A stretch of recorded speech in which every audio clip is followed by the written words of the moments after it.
Oasis fertility सोबत तुमची पेरेंटहुडची यात्रा सुरू करा in the good hands of science.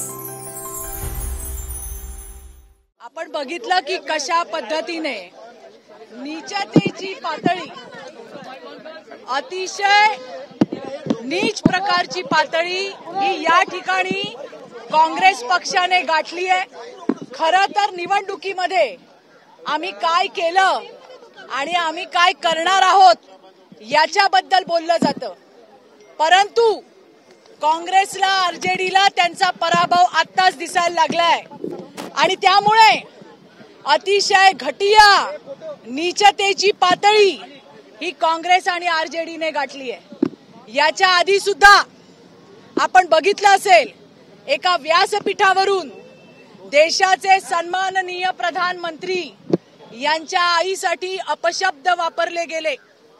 त्याचबरोबरीने 2 दिवसापूर्वी प्रधानमंत्री मोदीजींची आई, दिवंगत आई, स्वर्गवासी आई, ज्यांचा राजकारणाशी संबंध नाही, अशा एका आईला, अशा प्रधानमंत्र्यांच्या आईला यामध्ये व्हिडिओ बनवून अपमानजनक व्हिडिओ। हा फक्त प्रधानमंत्री मोदीजींच्या आईचा अपमान नाही, या देशातल्या 140 कोटी आईचा अपमान आहे। आणि या पप्पूचं असं झालंय, याला याच्या आईने काही शिकवलं नाही, कसं वागायचं, काय बोलायचं हे याला माहिती नाही। भारत माता, ज्या भारत मातेला हा माता म्हणत नाही, तिला वंदन करत नाही, अशा माणसाकडनं दुसऱ्याच्या आईबद्दलची अपेक्षा आपण काय करणार। पण मला हे सांगायचंय काँग्रेसवाल्यांना, आरजेडी वाल्यांना, की हा देश तुम्हाला कधीही माफ करणार नाही। स्वर्गवासी माता असलेल्या प्रधानमंत्रीच्या आईचा जो अपमानजनक व्हिडिओ त्या ठिकाणी बनवलाय, त्याचा आम्ही तीव्र शब्दामध्ये त्या ठिकाणी निषेध करतोय। आणि आम्हाला सोनिया गांधींनाही सांगायचंय की ओ सोनिया माता, तुम्हारे पप्पू को कुछ नहीं आता। आणि या येणाऱ्या दिवसांमध्ये निश्चितपणे बिहारची सुद्धा जनता आणि या देशाची सुद्धा जनता काँग्रेसला त्यांची जागा दाखवल्याशिवाय राहणार नाही। पण आता याला जोडूनच भाजपवर सुद्धा आरोप होतोय की भाजपमधील बिहारमध्ये सुद्धा आता भाजपने एक सोनिया गांधी आणि राहुल गांधी यांचा दारू पितानाचा एआय व्हिडिओ तयार केला। अरे सुरुवात कोणी केली? खालची पातळी कोणी गाठली? राहुल गांधींची आई सोनिया गांधी पॉलिटिक्स मध्ये ऍक्टिव्ह आहे, युपीएच्या त्या ठिकाणी चेअरपर्सन होत्या आणि त्यामुळे राजकारणामध्ये असलेल्या त्या आहेत। आणि काँग्रेसने तर प्रधानमंत्री मोदीजी यांची आई, जी आता अस्तित्वात स्वर्गवासी झालेल्या आहेत, त्यांचं निधन झालंय, आणि अशा मातेचा एआयचा व्हिडिओ बघून लाज वाटली पाहिजे यांना। ज्या पद्धतीने प्रचार चाललाय हा अतिशय चुकीचा आहे, याला भारताची जनता सुद्धा माफ करणार नाही।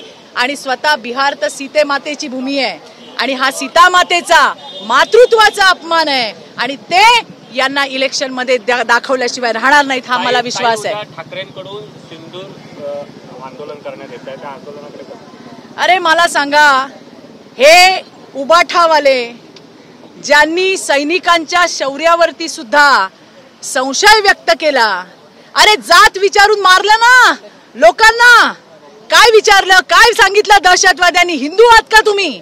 आणि हिंदू आहे म्हटल्यावरती गोळ्या घातल्या। त्यावेळेला तुमचा स्टँड काय होता? फक्त महानगरपालिकेच्या डोळ्याच्या समोरचं उद्दिष्ट ठेवून हे ढोंग आहे, हा ढोंगीपणा उबाठाचा आहे। आणि याला उत्तर सिंदूर हे मांगल्याचं प्रतीक आहे, याला अतिशय चांगल्या पद्धतीचं उत्तर राज्याचे सन्माननीय मुख्यमंत्री देवाभाऊंनी त्या ठिकाणी दिलंय की अरे त्या कुंकवाचा जो मान आहे, त्या जो सन्मान आहे, जे मांगल्य आहे, ते फक्त प्रधानमंत्रीला पाठवू नका उबाठावाल्यांनो, तो सिंदूर आमच्या देवाभाऊला सुद्धा तुम्ही पाठवा, असं सुद्धा त्यांनी तुम्हाला आवाहन केलंय। त्यामुळे हे सगळा ढोंगीपणा चाललाय। जेव्हा हिंदू आहेत का म्हणून गोळ्या घातल्या, तेव्हा यांनी कुठला स्टँड घेतला नाही। एवढंच नाही, जे आपले सैनिक शहीद झाले त्यांच्यावरती सुद्धा त्या ठिकाणी संशय घेण्याचं काम हे या उबाठावाल्यांनी केलंय। आणि या ढोंग्यांचा ढोंगीपणा जो आहे तो त्या ठिकाणी समोर आलेला आहे. उद्धव ठाकरे आता पत्रकार परिषद देखील घेत आहेत. शिवसेनेनं भारत पाकिस्तान मॅचला विरोध केलाय, ते पत्रकार परिषदेत घेऊन आता मला असं वाटतं आमच्या नवनाथने अतिशय सुंदर आणि समर्पक असं उत्तर दिलंय. पण मला एकच सांगायचं आहे सगळ्या तुमच्या माध्यमातून महाराष्ट्रातल्या जनतेला, हा जो खेळ आहे हा जागतिक स्तरावरचा खेळ आहे.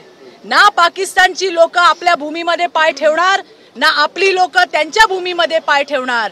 पण जागतिक खेळाच्या स्पर्धेमध्ये आपला भारत देश हा मागे राहू शकत नाही आणि त्याच्यामुळे ही स्पर्धा त्या ठिकाणी होतीये. आणि मला सांगायचंय जे आमच्या नवनाथने सांगितलं की उबाठाचा सर्व ज्ञानी त्या ठिकाणी रडत राहूत, उद्या भारताचा विजय होणार आहे.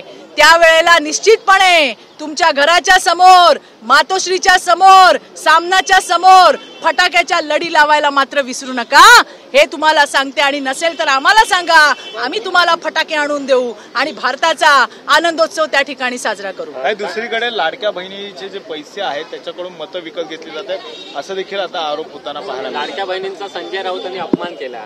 असं आहे की जे विकत घेण्याची भाषा बोलतात, ज्या पद्धतीने बहिणीचा अपमान करतात, जे पगारदार आहेत, जे संजय राऊत हे बोललेले आहेत, हे संजय राऊत उद्धव ठाकरेंच्या पगारावरती आहेत, हे संजय राऊत पवारांच्या पगारावरती आहे.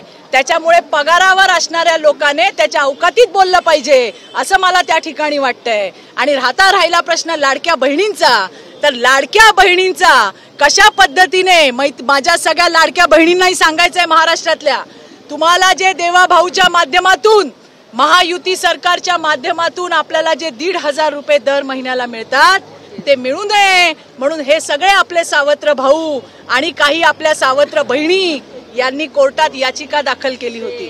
परंतु देवा भाऊने त्या ठिकाणी बहिणींची बाजू इतकी लावून धरलेली आहे आणि यांची आज याचिका फेटाळून लावली आहे. त्यामुळे बहिणींना त्यांच्या हक्काचे 1,500 रुपये मिळणारच आहेत. राहिला प्रश्न या पगारदार लोकांचा, तर यांना आम्ही राज्यातल्या लाडक्या बहिणींनी चांगला दणकून मार विधानसभेमध्ये दिलाय. अभी तो बारी है स्थानिक स्वराज्य संस्थांची आणि त्यावेळेला सुद्धा यांना खडखडून थप्पड लागल्याशिवाय राहणार नाही हा मला विश्वास आहे त्या ठिकाणी.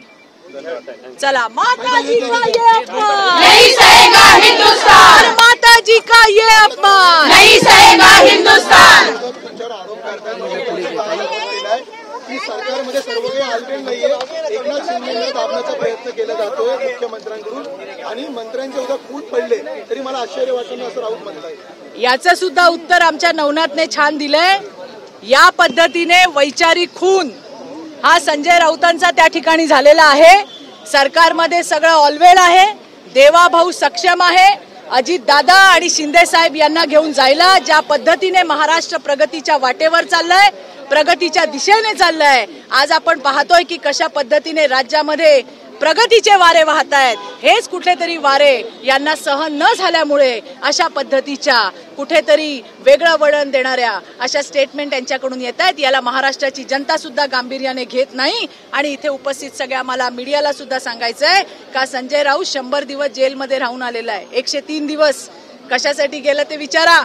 आणि 103 दिवस जेलमध्ये राहून आल्यावरती नाही म्हटलं तरी थोडाफार मेंदूवर परिणाम होतोच आहे आणि त्याच्यातूनच या सगळ्या गोष्टी समोर येत आहेत हे आपल्याला सगळ्यांना माहिती आहे. अरे मुर्दाबाद मुर्दाबाद मुर्दाबाद. ओएसिस फर्टिलिटी सोबत तुमची पेरेंटहुडची यात्रा सुरू करा.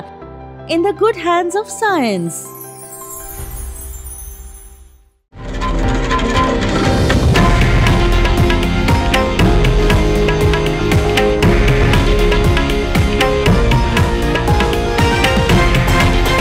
हे आहे देशातील नंबर 1 न्यूज नेटवर्क आणि आपण पाहत आहात TV9 मराठी, एकमेव.